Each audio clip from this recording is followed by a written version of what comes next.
The man rocks up on the beach. He has 3 chickens and a whole mob of herbs and spices. You know what I mean? Why is he there? One man, one beach, some chickens, a bunch of herbs and spices, and approximately 0 explanations. That is the premise for the brand new documentary series, The Beach. And the man subjecting himself to this strange experiment is this guy, Warwick Thornton, the award-winning director of Samson and Delilah, Sweet Country, and the most recent season of Mystery Road. But what's really going on under the surface? 15 years of every night there's an after party. It's sort of a mental, physical kind of drain and collapse of your body and your mind, and just needed a break, really. And what better way to have a break than to make someone pay for it? And on behalf of SBS, you're welcome. And everyone was like, we have no idea what he's doing. And I was like, oh, well, I don't know what I'm going to do either, you know what I mean? But let's just go watch this village idiot get stronger and stronger through talking to chickens. Yeah, those chickens cop some abuse, man. Yeah, poor darlings. You know, the great thing about chickens is that they're brilliant listeners and they don't talk back. I'll grab Spear later and take us for a walk. You can come hunting with me, eh? You want to come hunting with me?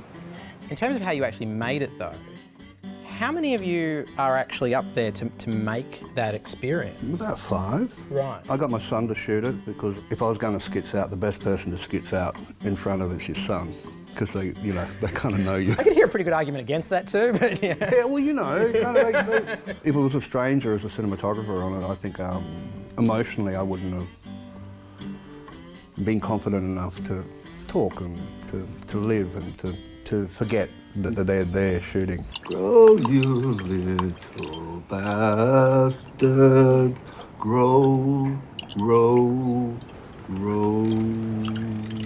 The food in it, in particular, is even more mesmerising than most. Are you actually that good a cook? Oh, shut up.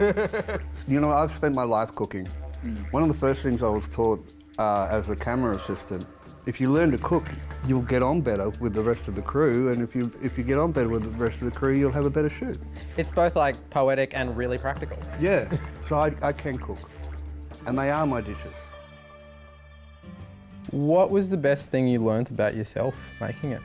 That I've actually had a really amazing life, and that sort of shell, that little fragile egg that you are is actually incredibly strong. Was there anything about the process of doing it that surprised you? Sitting in the edit suite and looking at yourself, and then starting to judge your visual appearance, and wanting to use the shots where you look more handsome than the shots where you look like shit. You're supposed to look like shit, and you do look like shit, and you feel like shit, so you should be not trying to cut yourself like you've just gone through hair and makeup, you know what I mean? And so you start looking for the real dregs of your face and your humanity and the pits of your emotions, and start playing with those, because that's what you're here for. By doing that, it sort of freed me a lot more as well. There's 1,000 shots of me looking like shit, and there's only about 3 shots where I look fantastic. So the ratios are good. So if we just used all the good, photoshopped. It would just be a 30-second commercial. 30-second commercial, yeah. Come to Western Australia, have fun at this beach. Absolutely. Look at my hair.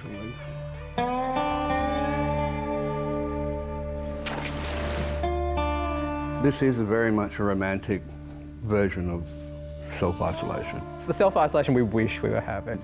People are so pressured right now to be better human beings.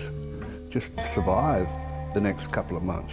You don't have to write the next Kerouac on the road. You don't have to, you know what I mean? You don't have to do anything, just survive. Keep your brain clear and your body healthy. Warwick, congratulations and thank you for talking to us. No worries, brother. Cool bananas. Hey, if you enjoyed that, make sure you subscribe to The Feed's YouTube channel. And you can watch these videos here. See you next time.